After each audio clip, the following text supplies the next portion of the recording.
I just caught my male 29, fiance, female 31, in bed with my father, male 54.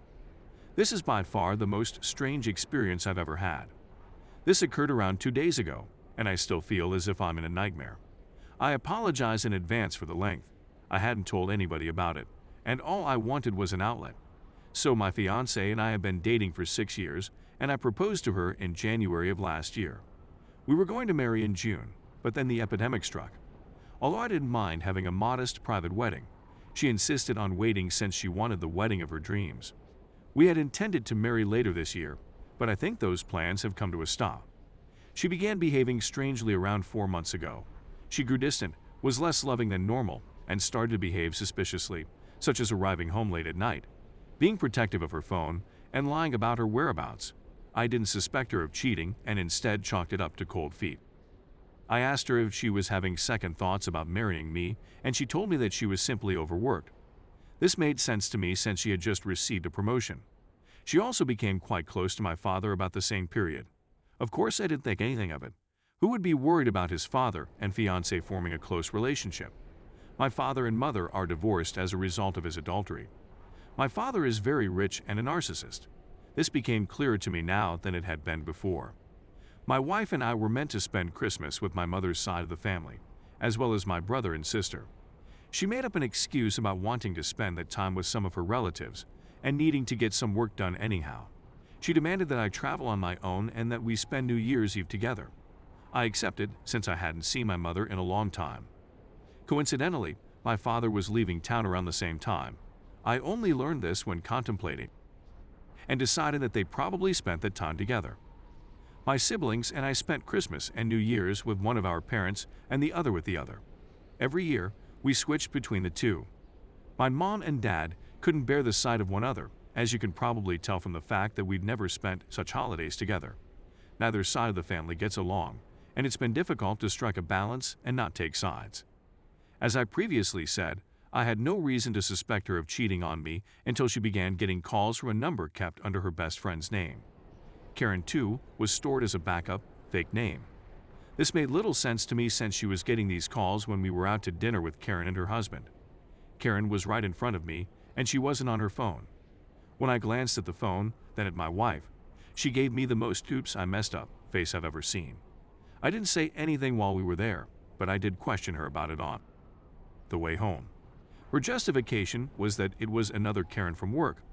I requested to view her phone, but she refused. She complained that I'd be violating her privacy and that she didn't like being accused of something so heinous.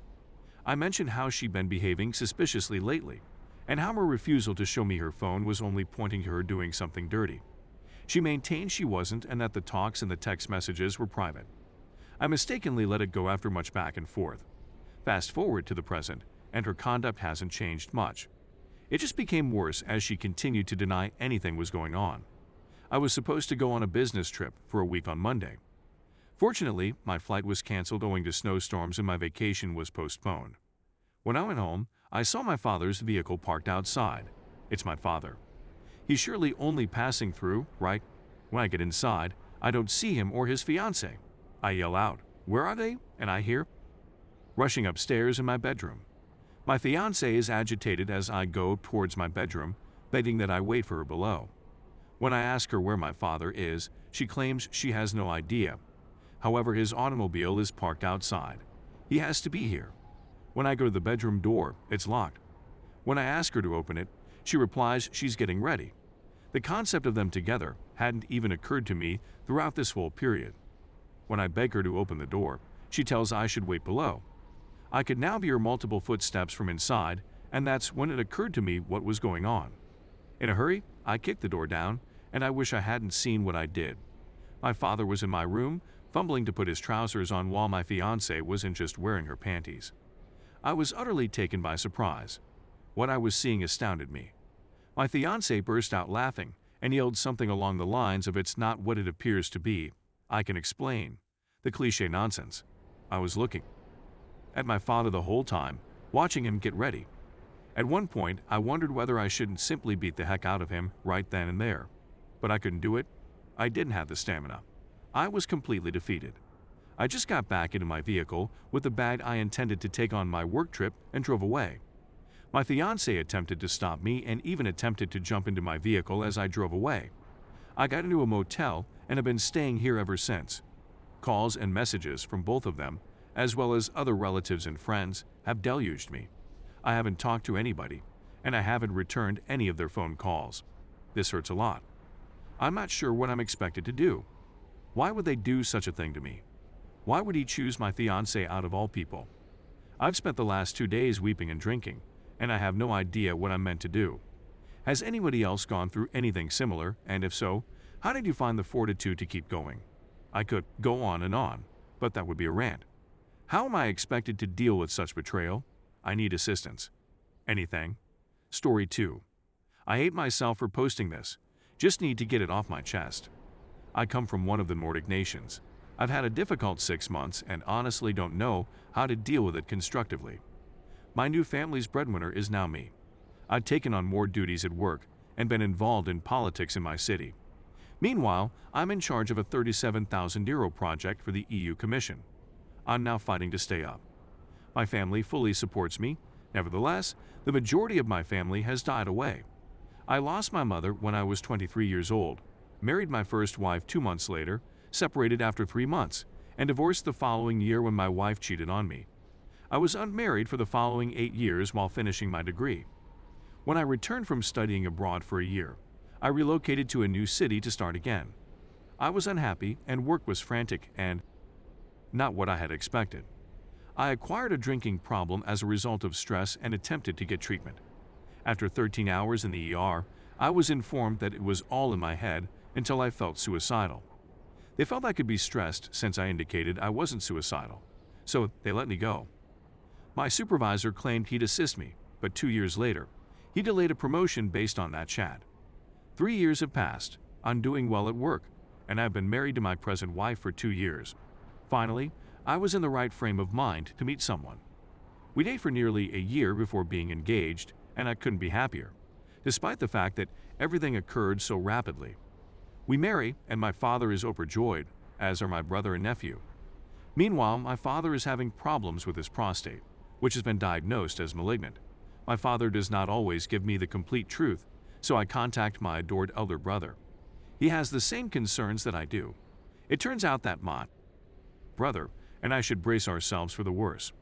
My father is 78 years old, and this disease might be the last of him. We begin talking about making plans. 2 weeks later, my son is born. My father's side of the family pays us a visit. My brother is holding my newborn kid, who is seated next to my nephew, and we are both giggling.